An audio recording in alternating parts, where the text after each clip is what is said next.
네, 오늘은 산상수훈 이제 7장에 들어가게 되죠. 산상수훈이 몇 장까지 있습니까? 7장까지 5, 6, 7장 이렇게 3장인데요. 우리는 앞서 이제 5장, 6장을 살펴봤어요.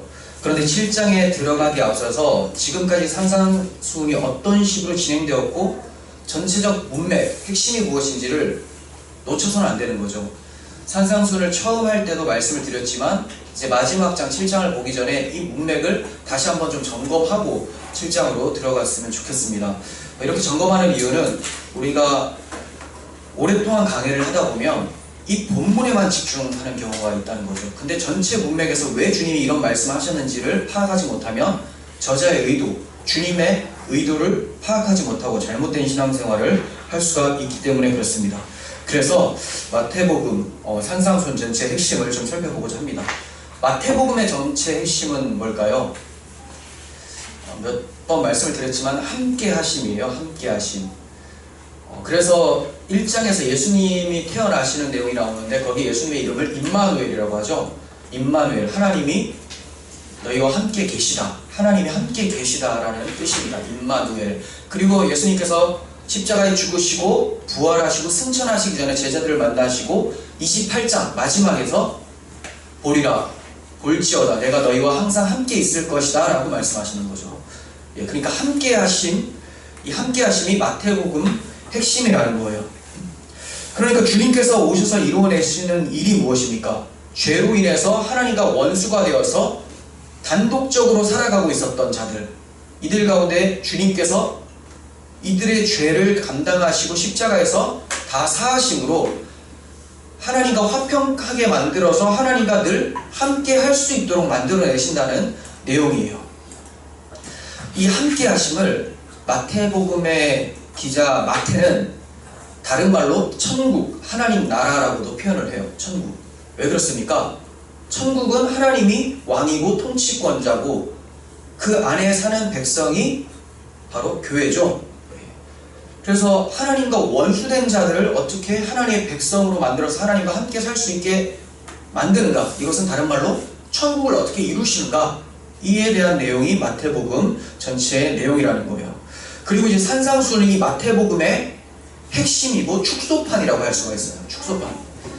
즉 천국을 말하는 내용이죠. 이 천국이 이루어지는 것은 우리의 윤리나 도덕성으로 이루어지는 것이 아니라 그리스도께서 희생하시고 그리스도의 의를 우리에게 수여해 주심으로써 우리는 이 천국 백성다운 삶을 살게 된다. 이것을 말씀해 주시는 거예요. 그러니까 여기에 산상수훈에 나오는 윤리 도덕성은 사실 예수 그리스도의 윤리 도덕성이고 그분의 윤리 도덕성이 우리에게 찾아와서 우리가 살았더니 이러한 모습이 나타나게 된다는 거죠.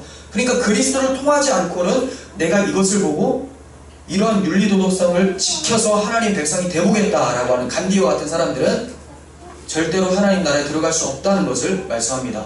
왜냐하면 그리스도께서 이루어 주신 것을 우리는 믿음으로 받아서 믿음으로 살 때 이것이 나타난다는 것을 얘기를 하는 거지, 그리스도를 통하지 않고 내가 나타내겠다라는 것은 불가능하다라는 것을 주님께서 말씀하고 계시는 거예요. 이러한 전체적 문맥, 하나님 나라 함께 하심, 이것은 그리스도께서 이루신다. 그러니까 너희들은 그리스도를 믿고 하나님을 아버지라고 부르면서 살 때 이러한 삶이 나타난다. 이것을 잊지 말라라고 하는 것이 산상수훈과 마태복음 전체의 주제입니다. 지금 5장을 떠올려 보면 어떻게 시작이 됩니까? 예수님께서 산에 올라가서 앉으셔서 제자들을 가르쳐 주시는 내용이죠. 이 가르쳐 주시는 내용이 팔복이에요. 이 팔복 중에 사복은 무엇을 행해야 되는지를 얘기를 하는 것이 아니라 어떠한 자가 되어야 되는지 정체성에 대해서 얘기를 합니다. 그래서 심령이 가난한 자가 되어야 되고 애통하는 자, 온유한 자, 의에 줄이고 목마른 자, 이러한 자가 되어야 된다. 뭐 하라는 게 아니죠. 심령이 가난하게 어떻게 합니까? 이런 사람이 되어야 된다는 거예요. 이런 사람을 어떻게 만들어내십니까? 그리스도께서 심령이 가난하고 애통하고 온유하고 의에 줄이신 분인데 그분의 마음을 우리에게 주셔서 그러한 자로 먼저 만드신다는 거죠. 그리고 나서 나머지 사복, 긍휼히 여기는 자, 마음이 청결한 자, 화평케 하는 자, 의를 위하여 박해를 받는 자, 이런 삶이 나타나도록 만들어내신다는 거죠. 먼저 정체성에 오고 그 다음 이러한 삶으로 이웃을 향한 사랑이 나타나도록 만드세요. 물론 이 이웃을 향한 사랑도 주님께서 다 이 땅에서 하신 사역들, 그것을 말씀해 주심으로써 교회는 내가 한 사역을 그대로 이웃에게 나타내면서 살아가게 될 것이다. 이것을 말씀해 주시고 계시는 거예요. 그런데 산상수훈 마지막 7장에 가면 이런 말씀이 나오죠. 나더러 주여 주여 하는 자마다 천국에 들어가는 것이 아니라 다만 하늘에 계신 내 아버지의 뜻대로 행하는 자라야 들어갈 것이다. 앞에서는 천국에 대해서 얘기해 주시고 천국 백성은 이렇다라고 말씀하셨는데, 그럼 우리는 이렇게 살면 되겠구나 했는데 주님께서 마지막에 뭐라고 말씀하시죠? 반전을 주시는 거예요. 다 천국 들어가는 거 아니다. 내 아버지의 뜻대로 행하는 자라야 천국에 들어간다. 그럼 이 말씀의 핵심은 뭡니까? 아버지의 뜻대로 행해야 된다. 그럼 앞에서 말한 예수님께서 행하신 것을 믿음으로 하나님 백성이 된다라는 것을 뒤집어 엎는 겁니까? 아니죠. 그럼 여기서 아버지의 뜻대로 행한다는 건 뭘까요? 본질을 먼저 찾으셔야 돼요. 아버지의 뜻은 아버지께서 보내신 그 아들을 믿는 거죠. 네, 그 아들을 믿을 때 아버지의 뜻대로 행한다. 이 뜻대로 행하신 분이 예수 그리스도라는 거죠. 아버지의 뜻은 누가 이루냐면 우리가 이루는 것이 아닙니다. 아버지의 뜻이기 때문에 아버지가 이루신 거죠. 우리의 뜻은 우리가 이루죠. 이룰 만한 내용이니까. 그러니까 내 뜻은 이래 라고 하는 것은 내가 하겠다라는 것이 전제가 되어 있어요. 아버지의 뜻은 이래라고 하는 것은 우리가 할 것이 아니라는 거예요. 우리 능력 밖이에요. 그래서 아버지의 뜻은 아버지께서 이루시죠. 그래서 주님께서 기도를 가르쳐 주실 때 하늘에 계신 우리 아버지, 아버지의 이름이 거룩히 여김을 받으시오며 나라가 임하시오며 뜻이 하늘에서 이루어진 것처럼 땅에서도 이루어지게 하소서. 아버지께 구하죠. 왜? 아버지의 뜻이니까. 이 아버지의 뜻을 아버지께서 자기 아들을 통해 이루세요. 우리는 그분을 믿으면 그 아버지 뜻을 이루신 분이 우리 삶 속에 그 뜻을 적용시켜 주신다는 거죠. 그래서 아버지 뜻을 행하고 지키는 자처럼 만들어내시는 거예요.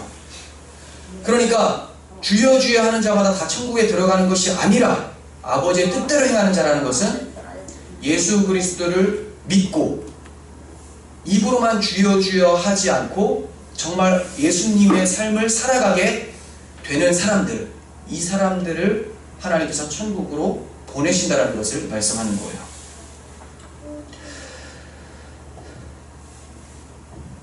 그래서 이 주님의 이루심의 결과가 우리의 삶을 율법을 잘 행하는 삶으로 이끌어 가신다. 이것을 말씀하시는 거죠. 내가 율법이나 선지자를 폐하러 온 것이 아니라 완전하게 하려 왔다라고 주님께서 말씀하시죠. 주님께서는 율법을 이제 안 지켜도 된다 이거 말하게 하기 위해서가 아니라 율법은 자신이 지켰으니 너희들이 못 지키는 거 내가 지켰으니 너는 이 안에서 율법의 완전함을 받으라 이 얘기예요. 그리스도 안에 있으면 율법을 지킨 자가 되어지는 거죠. 막 살면 되겠네 이런 걸 하도 말씀을 드렸기 때문에 이제 더 말씀 안 드리겠습니다. 그럴 수가 없다고 말씀드렸어요. 완전해진 안에 들어가 있는데 이제 율법과 상관없이 살겠네? 말이 안 되죠. 율법 안에 있는데 율법 안으로 들어가 버렸는데 어떻게 율법과 반대되는 삶을 살겠습니까? 그럴 수는 없습니다. 이제 우리는 그리스도를 힘입어서 살아가는 사람이에요. 그리스도를 힘입어 살았더니 율법의 정죄를 당하지 않는 사람이 되는 거죠. 이것을 모르고 자기 의로 율법의 정죄를 면하려고 하는 사람들에게 주님께서 살인이나 간음이나 맹세에 대해서 올바른 해석을 해주십니다. 왜 그렇습니까? 당시 지도자들, 바리새인과 서기관들이 살인, 맹세, 간음 이런 거에 대해서 표면적으로만 알고 있었던 거예요. 본질적 해석을 하지 못하고 자신의 의를 이룰 수 있도록 그냥 이대로 지키면 되는 거 아니야? 살인, 누구 찌르지만 않으면 되는 거 아니야? 간음, 바람만 안 피면 되는 거 아니야? 라고 생각을 했는데 주님께서 진짜 율법이 뭘 얘기를 하는지를 드러내버리시는 거죠.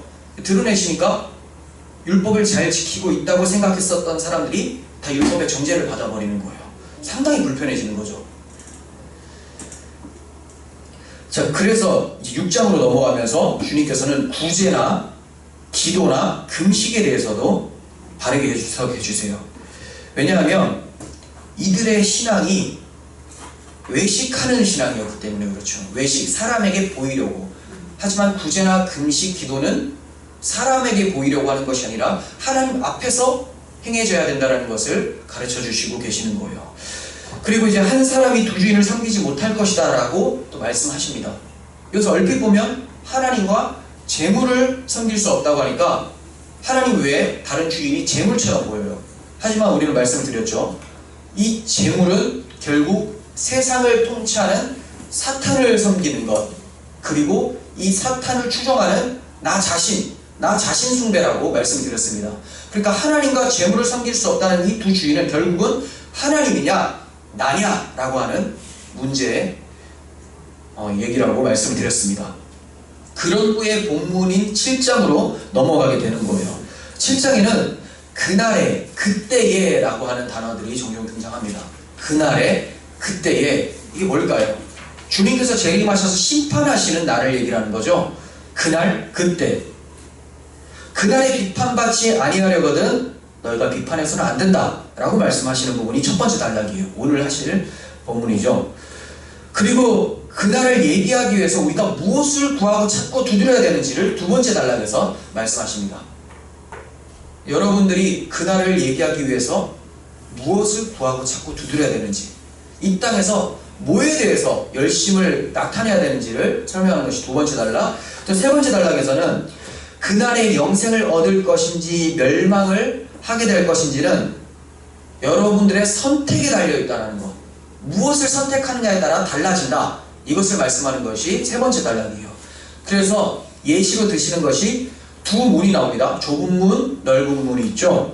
그리고 두 나무가 있습니다. 또 두 건축자에 대해서 설명을 하는 부분이 마지막 부분이에요. 그날을 예비하는 우리들의 마음이 주님께서 준비시켜 주시는 가난한 심령이 되어지기를 간절히 소원합니다. 자, 이제 7장으로 넘어가서 보도록 하겠습니다. 오늘은 7장 첫 번째 단락인데, 첫 번째 단락은 두 가지 내용으로 나타납니다. 비판과 분별이에요.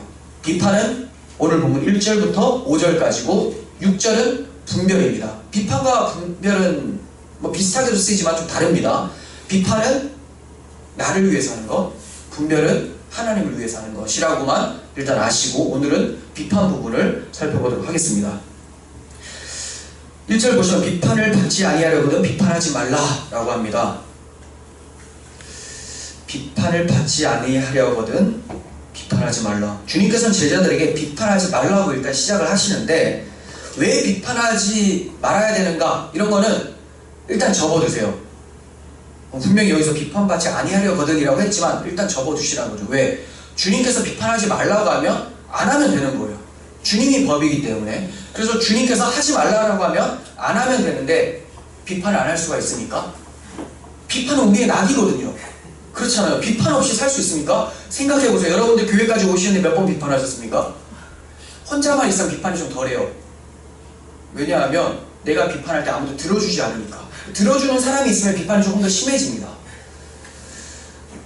저도 차 타고 오면서 입으로 나타내진 않았어요. 왜냐하면 저는 오늘 이 설교를 해야 되니까. 하지만 계속 찾아 들어오는 거예요. 참 창피한 일인데 이거 알고 있어도 계속 공격당하거든요. 누가 차를 갑자기 추월을 합니다. 그러면 저 인간이 나오죠. 제가 말을 안 했어요. 저는 이 설교를 할 거니까. 하지만 머릿속으로는, 마음속으로는 이게 쭉 찾아오는 거예요. 저 인간을 하다가 맞아, 나는 이 설교를 하지. 적었어요. 그리고 누가 횡단보도에 어떤 학생이 서 있는 거예요. 추리닝을 입고 다 가방을 메고 학원 가겠구나. 아니다, 교회 갈 수도 있겠구나. 혼자 생각 막 해요. 근데 교회 가는데 추리닝? 이렇게 참, 저 인간이라고는 안 했어요. 애한테는 조금 반대해요. 근데 이 마음이 내가 왜 지금 뭐하고 있지? 얘는 교회 간다는 확신도 없어요. 학원 갈 가능성이 훨씬 커요. 학원 가기 때문에. 그럼에도 미리 넘겨서 이런 마음이 싹 찾아오는 거예요. 아니지 않지, 왜 이래? 왜 이렇게 비판을 하기를 좋아하지? 그러고 있다가 이제 거의 마지막, 이 앞에 칼국수집 앞에서 어떤 아주머니들이 도로를 한복판을 걷고 계시는 거예요. 그래서 속으로 도로에 하다가 뭔지 알죠? 뭘 냈냐? 전세 마음으로 왜 이런가 진짜. 이게 계속 찾아 들어온 거예요. 왜 비판을 하는 줄 아십니까? 비판이 즐겁기 때문에 그래요. 그렇게 안 믿고 싶은데 그렇다라는 것을 말씀을 통해 우리는 알게 돼요. 비판의 즐거움으로 세상 사람들은 살아갑니다. 이게 무슨 말입니까? 비판을 하면 안 된다는 것을 알고 있지만 마음으로는 용납하기가 어려운 거죠. 비판을 하고 싶은 거예요. 사람이 비판을 왜 합니까? 대부분 자기 잘남을 드러내려고 합니다. 비판하는 주체가 누구죠? 나예요. 나 자신. 내가 볼 때는 이게 비판받을 짓이라는 거죠. 내가 기준과 법이 돼서 선악을 분별해서 판단하고 정죄하는 거죠. 이처럼 비판하게 될 때는 자신이 법관이 된 것처럼, 마치 뭐라도 된 것처럼 생각을 하게 됩니다. 비판할 때는 희열이 느껴져요. 아, 나는 재판장이다. 저 인간은 주차를 왜 이 모양으로 하는 거야? 다른 사람에게 배려하는 마음이 없어 라고 하는 순간 나는 주차를 참 잘하고 그 이유는 나는 배려가 참 많다 라는 것이 깔리는 거죠. 그리고 저 인간은 항상 비판할 때는 저 사람 안 합니다. 저 인간은 왜 예배 시간에 맨날 늦는 거지? 왜 예배 시간에 맨날 조는 거지? 라고 하면서 나는 어떤 인간이에요? 예배를 늦지 않고 졸지 않는, 하나님 앞에 예배를 잘 드리는 사람이다 라는 전제가 탁 성립이 되는 거죠. 사실 자기가 그런 의도 때문에 이런 말을 했다라고는 인식을 하지 못하고 인정하지도 않을 수도 있겠지만 그게 맞습니다. 마음 중심을 계속 살펴보십시오. 그 말하는 순간에 저 사람과 나는 다르다가 돼버리는 겁니다. 그렇게 예배 시간에 늦지도 졸지도 않은 사람 치고는 열매가 이상하지 않아요? 분명히 예배 시간에 비판하지 말라고 합니다. 근데 마음속으로는 이미 비판이 시작되어 버렸어요. 그러니까 차라리 졸지 왜 깨워가지고 비판을 합니까? 졸았으면 내가 나는 예배 시간에 좋은 인간이니까 누굴 비판할 자격도 없어라고도 되는데 졸지 않고 눈을 똑바로 뜨고 있으니까, 근데 비판하지 말라는 말씀은 듣고 또 비판을 해요. 그럼 왜 예배를 한 건지를 모르겠다는 거죠. 왜 예배를 할까요? 비판하기 위해서 예배를 하는 거죠. 이 복음의 지식을 가지고 비판을 해버리라. 복음을 알면 알수록 겸손해지는 게 맞죠. 왜냐하면 나의 죄악됨이 얼마나 큰지를 복음을 통해 알게 되고 이러한 나를 하나님이 어떻게 사랑해 주셨는지를 알게 되는 것이 복음을 알았다, 믿음이 생겼다라는 건데, 자기가 이 복음의 지식을 가지고 복음을 모르는 사람들을 비판을 하는 거죠. 우리 교회는 복음인데 저 교회는 복음이 없어. 그러면 뭡니까? 그게 그렇다 할지라도 나는 지금 비판을 하고 있기 때문에 복음을 모르는 게 되는 거죠. 복음의 지식만 둥둥 떠다녀요. 이 지식은 나더러 주여 주여 하는 자마다 다 천국에 들어가는 것이 아니다라고 말씀하신 지식입니다.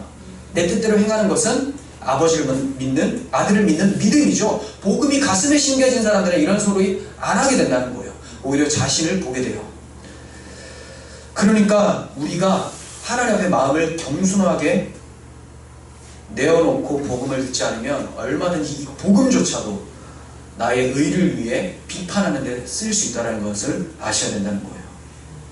아무 생각 없이 복음을 듣잖아요. 비판하는 실력만 늘게 됩니다. 머리 든 게 많아지니까. 아유, 저 목사는, 나는 성도인데도 이걸 아는데 저 목사는 저것도 몰라. 그렇지만 그 목사가 복음에 대해서는 좀 부족할 수 있는데, 그 중요한 겁니다. 당연히 비판받아 마땅한 거지만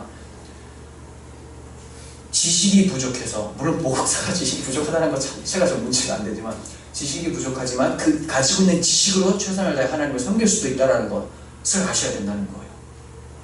지식의 많음과 적음의 여부가 천국을 가르는 것은 아닙니다. 아는 만큼 아버지를 사랑하고 순종하느냐의 차이라는 것을 아셨으면 좋겠어요. 이처럼 사람들은 자신을 드러내기 위해서 비판적으로 되는 것이 바로 본능이에요. 본능적으로 비판하는 거죠. 이를 주님께서는 외식하는 자여라고 하심으로 증거를 해버리십니다. 자기를 드러내기 위해서 비판을 하니까 외식하는 자여라고 5절에서 말씀하시죠. 외식. 6장의 핵심이 외식이죠. 사람 앞에 보이려고 하느냐, 하나님 앞에 서는 것이냐. 그런데 이 외식이 비판으로 이어진다라는 것을 주님께서 7장에서 말씀하시는 거예요. 내가 평소 비판을 잘하는 사람이라면 나는 어떤 사람일 가능성이 커요? 외식하는 자일 가능성이 크다는 거죠. 외식하는 자여라고 불렀기 때문에 비판하지 말라, 외식하는 자여. 그래서 제가 제목을 그냥 비판하지 말라는 게 아니죠. 외식하는 자여, 비판하지 말라.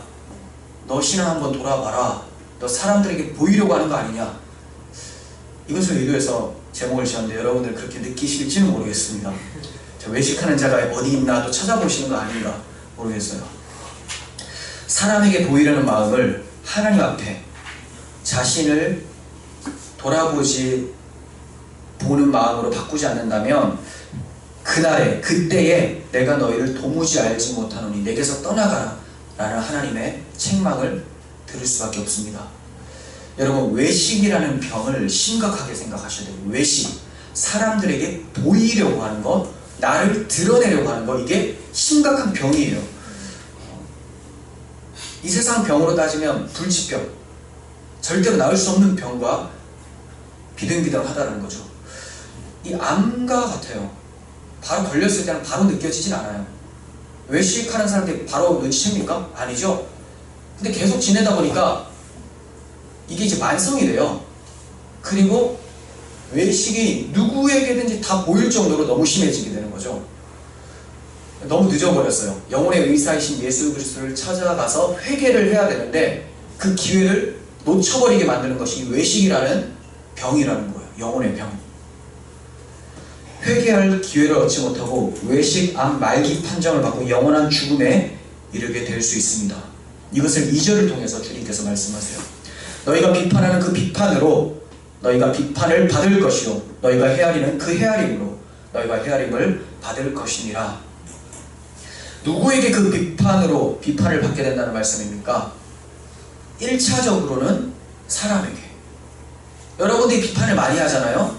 그러면 이 비판은 반드시 부메랑처럼 나를 비판하게 됩니다.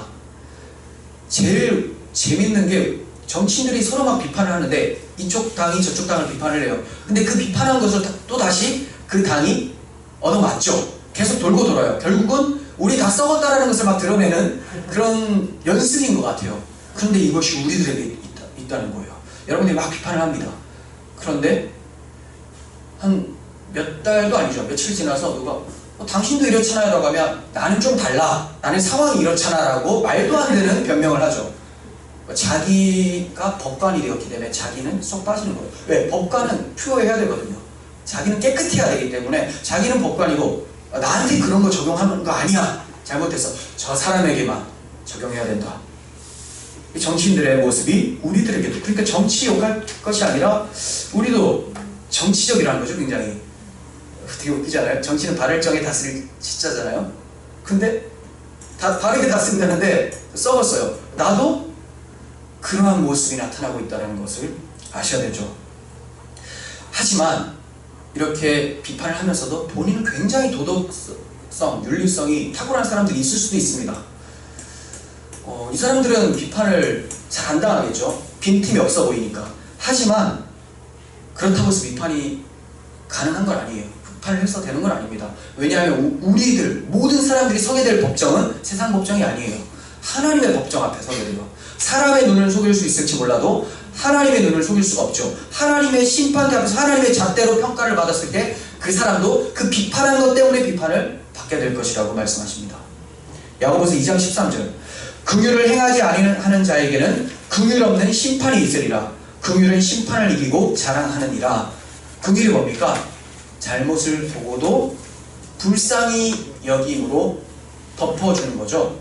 덮어주는 거. 사랑이 전제되어 있는 거예요.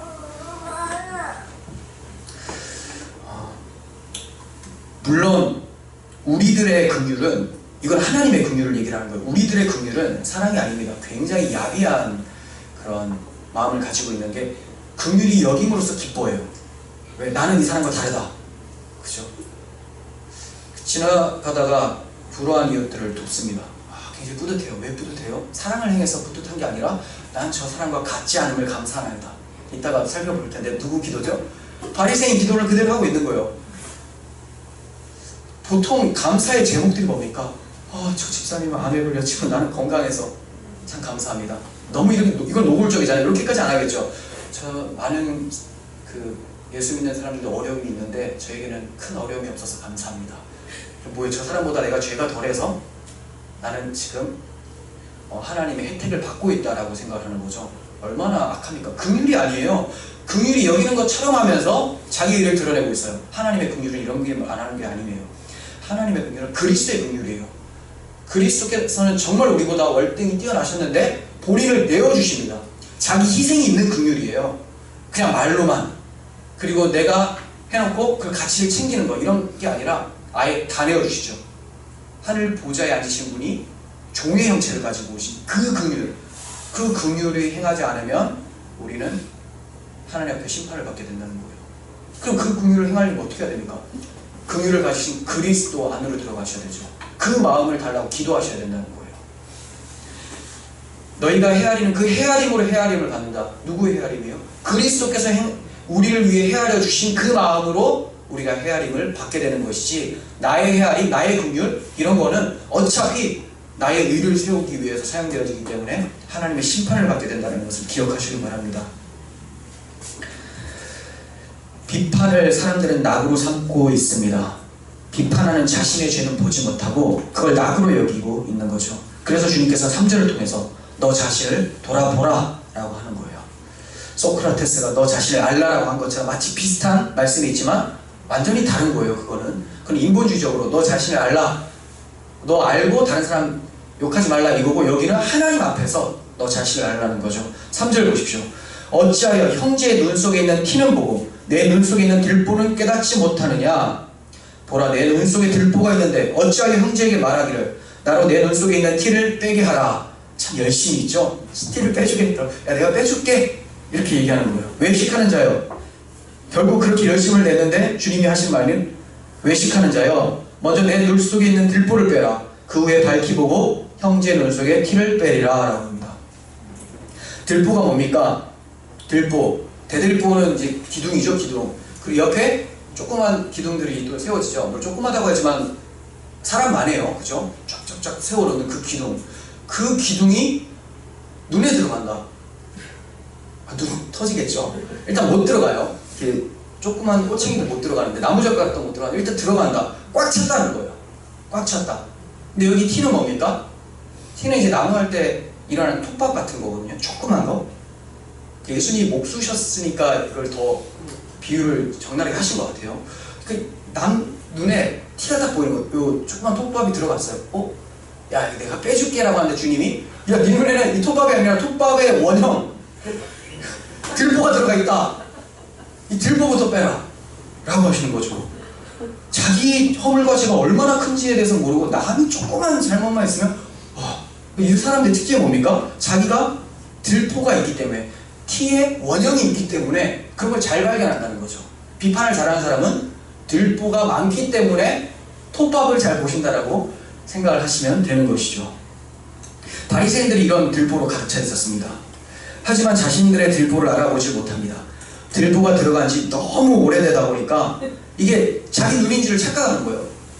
이 나무인데, 나무는 우리 신체 일부가 아닌데 너무 오래되다 보니까 이거 맞아, 이거 우리 안경 오래 끼다 보면 안경 없이는 생활이 불가능한 것처럼 들보를 오래 착용하다 보니까 들보 없이는 굉장히 어색한 거예요. 그래서 이것을 통해서만 내가 세상을 보리라. 그러니까 들보를 통해 보니까 다 들보로만 보이는 거예요. 티인데도 엄청 크게 보이는 거죠. 전혀 불편함 없이 들보를 마치 자기 눈으로 여기고 들보를 통해 티를 보고 비판하기 시작합니다. 이런 사람들이 율법 선생이었다는 거예요. 그러면 이런 사람들이 가르치니까 백성들의 수준은 알만하죠? 비슷하다는 거죠. 율법은 사람을 판단하고 정죄하는 게 맞습니다. 율법은 거룩하고 완전하기 때문에 판단하고 정죄해야 되는 게 맞아요. 하지만 하나님께서 이 율법을 통해서 사람을 정죄하라고 하는 것이 아니라 자기 자신을 정죄하고 돌아보라고 주신 거죠. 율법은 하나님의 법이에요. 율법은 나의 것이 아니기 때문에 내가 이 율법을 통해 다른 사람을 옳고 그름을 판단해서는 안 되는 거죠. 내 법이 아니기 때문에. 내 법이면 내가 해도 되죠. 하나님의 법이라는 것은 하나님이 하시겠다는 거거든요. 근데 마치 자기가 법의 주관자라고 생각하는 거예요. 하나님의 율법조차도 자기가 세운 것인 것 마냥 다른 사람들을 비판하는 데 사용합니다. 이 법이 자신을 정죄하도록은 두지 않아요. 왜냐하면 자기가 세운 법으로 착각을 하고 있기 때문에 그렇죠. 물론 말로는 하나님의 법이다라고는 하지만 자신이 그 율법에 비추어 흠이 없다고 여기기 때문에 이 율법 자체가 자기로부터 출발했다는 것이 느껴지는 거예요. 스스로는. 나는 아무리 봐도 난 괜찮은데? 이건 내 법이야. 내가 만든 법과 같은 거야. 얼마나 자기중심적이고 자기가 법관이 되어 있습니까? 야고보서 4장 11절의 경고를 봅시다. 형제들아 서로 비방하지 말라. 형제를 비방하는 자나 형제를 판단하는 자는 곧 율법을 비방하고 율법을 판단하는 것이라. 율법 위에 있는 거죠. 내가 만일 율법을 판단하면 율법의 준행자가 아니요 재판관이로다. 입법자와 재판관은 오직 한 분이시니 능히 구원하기도 하시며 멸하기도 하시느니라. 너는 누구이기에 이웃을 판단하느냐? 다른 말로 너는 누구이기에 율법을 판단하는 거냐? 너는 누구이기에 율법 앞에서 재판장처럼 행사하느냐? 다른 말로 네가 하나님이냐? 이 말이죠. 어떤 자에게? 형제를 판단하는 자에게. 자, 이제 좀 더 갔어요. 여기서는 형제, 불신자가 아니에요. 물론 불신자도 판단해서는 안 되죠. 그 불신자의 악행을 보면서 나의 악행을 봐야 되는 거예요. 근데 여기서 형제라는 것은 그리스도께서 대신 희생하심으로 의롭다 해주신 자예요. 하나님이 얘 의로운 자야 라고 했어요. 근데 내가 볼 때는 너는 아주 죄가 많아 라고 하고 있어요. 하나님보다 더 위에 있게 돼버린 거죠. 이렇게 사람은 자기를 세우기 위해서 하나님조차도 무시하는 경향이 있습니다. 이처럼 율법을 통해 자신의 죄악을 보지 못하는 사람들은 율법의 정죄에서 벗어날 수 있도록 하는 하나님의 한 의를 바라보지 않습니다. 왜냐하면 자신이 율법의 정죄 아래 있다고 생각하지 않기 때문에 그래요. 그 하나님의 준비하신 한 의, 그리스도가 필요하다고 생각하지 않습니다. 자기는 의로운 사람이니까. 건강한 자에게는 의원이 쓸데없다고 한 것처럼 자기는 건강하다고 생각을 합니다. 의인이라고 생각을 해요. 이런 자들은 자기 의로 가득 차서 반드시 다른 이들을 비판하고 정죄하는 일에 앞장서게 됩니다. 이것을 자기 낙으로 여기면서 살아요. 자, 바리새인의 기도 잘 아시지만 세리의 기도 말고 바리새인의 기도 부분만 보겠습니다. 18장 누가복음 18장 9절 또 자기를 의롭다고 믿고 다른 사람을 멸시하는 자들에게 그대로 나오죠. 자기가 의롭다고 믿는 사람은 반드시 다른 이들을 멸시합니다. 이러한 멸시하는 자, 즉 바리새인과 서기관들에게 내가 이 비유로 말씀을 한다라는 거예요. 두 사람이 기도하러 성전에 올라가니 지금 싸우러 가는 것도 아니에요. 기도하러 하나님 앞에 서는데 마음은 하나님 앞에 없죠. 사람에게 보이려고 하기 때문에 하는 짓이 뭡니까? 기도를 통해 자기 일을 쌓아요. 경건도 이익의 방도로 쓰죠. 경건의 능력은 부인해요. 하나는 바리새인이요 하나는 세리라. 바리새인은 서서 따로 기도해야 되는데 서서 따로 기도하는 것 자체가 난 너와 달라 이거죠. 나는 다른 사람들 말씀드리지만 자주 나는이라는 단어가 자주 등장하죠. 다른 사람들 절대로 다른 사람을 통해 자신을 못 본다는 말이에요. 분리가 되어 있어요. 나는 다른 사람들 곧 토세 불이 간음하는 자들과 같지 아니하고 이 세리와도 같지 아니함을 감사하나이다. 이게 낙이에요. 같지 않음이 감사한 거죠. 이의 기쁨은 비교할 대상, 자신이 우월하다는 것을 나타내는 비판 때문에 기뻐하는 거예요. 비판은 나의 힘. 영화의 복수는 나의 힘이잖아요. 비판은 모든 인간들의 힘입니다. 이거 부인할 수 없어요. 저는 안 그렇겠습니까? 부인하고 싶은데 그런 마음이 찾아들어요. 하지만 그리스도인들은 그리스도가 나의 힘이 되어야 되는데 마귀가 지도서도 모르게 치고 들어와서 기쁨을 바꿔버린다는 거죠. 이게 너의 기쁨이야. 우리는 깨어 있어야 돼요.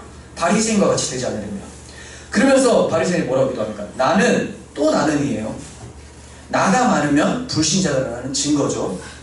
주어가 하나님은 해야 되는데 주님은 나는 이거 많으면 왜? 나는이라는 것은 내가 재판장이기 때문에 그렇습니다. 나는 일에 2번씩 금식하고 누가 2번씩 금식하라고 했습니까? 2번씩 금식하고 소득의 11조를 드리나이다 라고 하면서 율법이 말한 11조 거기에다가 율법에도 없는 금식까지 난 더 잘합니다 라고 하고 있어요. 율법을 능가하는 의를 가지고 있다고 스스로 생각하는 거죠. 이런 바리새인의 기도가 여러분들의 기도를 더 닮았습니까? 세리의 기도가 더 닮았습니까? 기도할 때는 바리새인의 기도가 아니라 세리의 기도처럼 할 수도 있습니다. 근데 너무 불쌍하지 않아요? 기도 순간만은 하나님 앞에 설 수 있는 마지막 관문인데 기도 순간에조차 포장을 하고 있으니 안 되면 그냥 하나님 잘못했어요. 나 큰일 났네요 라고 하세요. 그냥 기도할 게 생각 안 나면 기도할 게 뭔지 모르겠습니다. 이렇게 완악해요. 이렇게 기도해야 되는데 하도 머리에 꽉 차 있으니까 하나님, 제가 하나님을 바라볼 수 없습니다 라고 말로는 하는데 마음으로는 안 그래요. 사실 불쌍하죠. 마지막 기도 순간에 회개할 수 있는 기회를 주시는데도 회개를 못합니다. 많이 아는 그 지식이 솔직하게 못하게 방해를 하고 있는 거예요. 세리와 같은 기도, 가난한 심령의 기도가 우리의 기도가 되어지기를 원합니다. 주님께서 이러한 말씀을 하시는데 누구를 향해서 하신 말씀일까요? 1차적으로는 지금 눈앞에 있는 제자들이죠. 제자들은 앞으로 사도들이 될 사람들, 교회의 지도자들이 될 사람들이에요. 그리고 옆에서 같이 듣고 있던 지도자들, 서기관과 바리새인들이죠. 다 선생들이 될 사람들, 지도자들이 될 사람들을 1차적으로 말씀하는 거죠. 물론 다 적용이 가능해요. 하지만 주님은 그들에게 지금 말씀하고 계셔요. 그럼 오늘날도 이 말씀을 듣는 성도님들, 여러분들도 당연히 해당이 되겠지만 제가 그래서 계속 찔림이 받는 거예요. 외식하는 자여, 비판하지 말라. 왜? 지도자들은 말씀 앞에 서서 말씀을 전파하는 사람들은 더 외식하기에 쉽습니다. 외식에 노출되기가 쉬워요.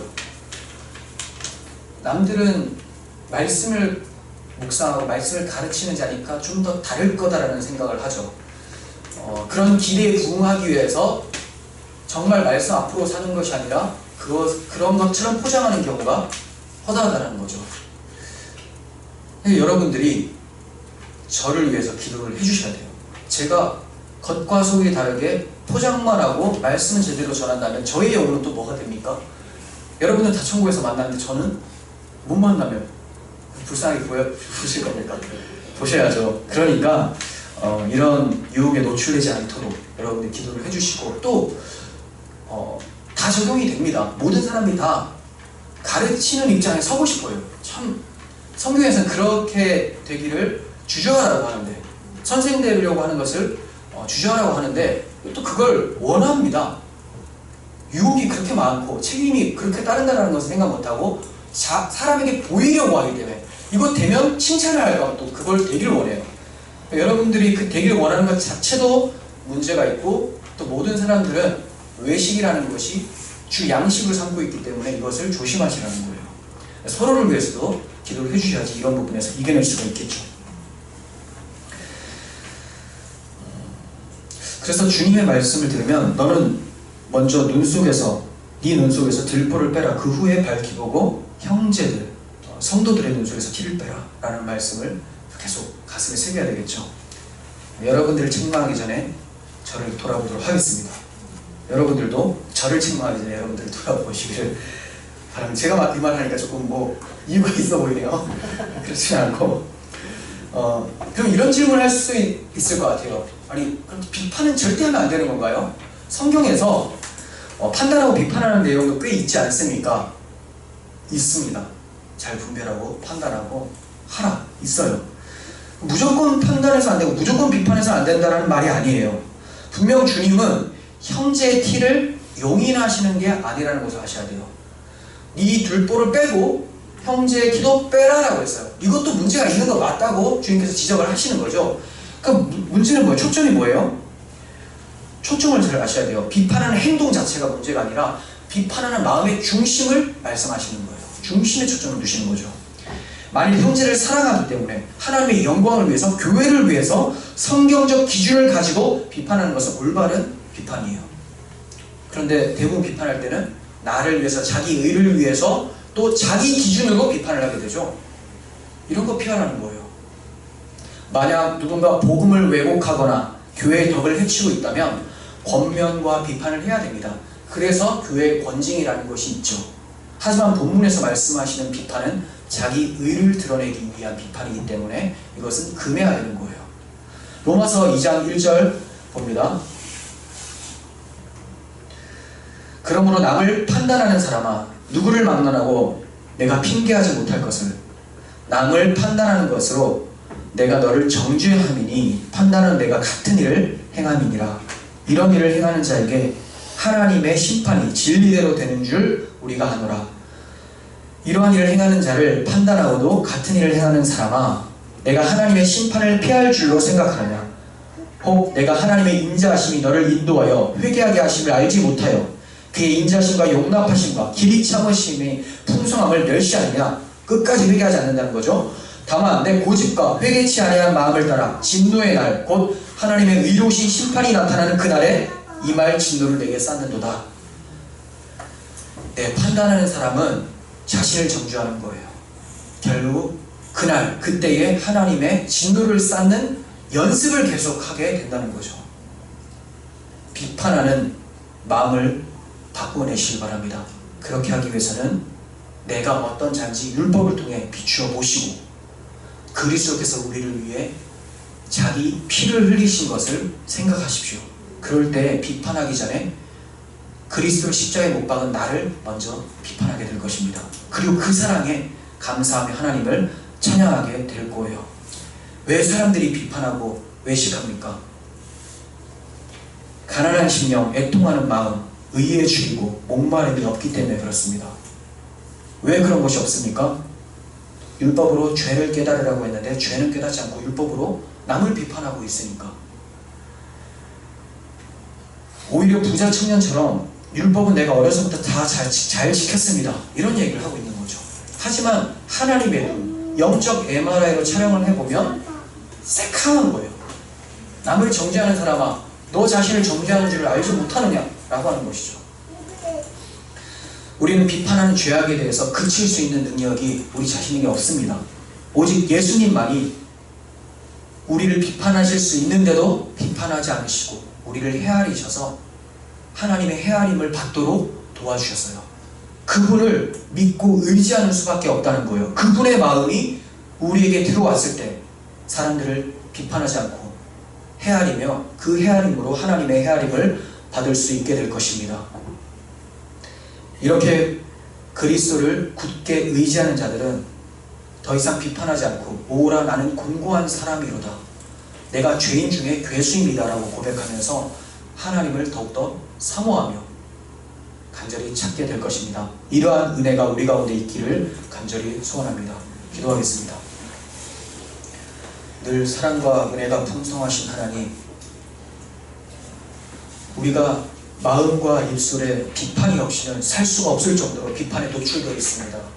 나 자신을 보지 못하고 내 눈에 들보는 보지 못하고 다른 사람들의 티를 보면서 그것을 빼려고 하는 이 시도를 그치게 하여 주시옵소서. 그리스도께서 티도 하나 없으신 분이 들보가 있는 우리를 헤아려 주셨습니다. 이 헤아림으로 우리도 다른 사람들을 헤아릴 수 있는 그리스도의 마음을 허락하여 주시옵소서. 내 자신이 얼마나 악하고 허물과 죄로 죽어 있었던지를 복음을 통해 알게 하여 주시고 이제 그리스도를 따라 걷는 저희들 되게 하여 주시옵소서. 예수님의 이름으로 기도합니다. 아멘.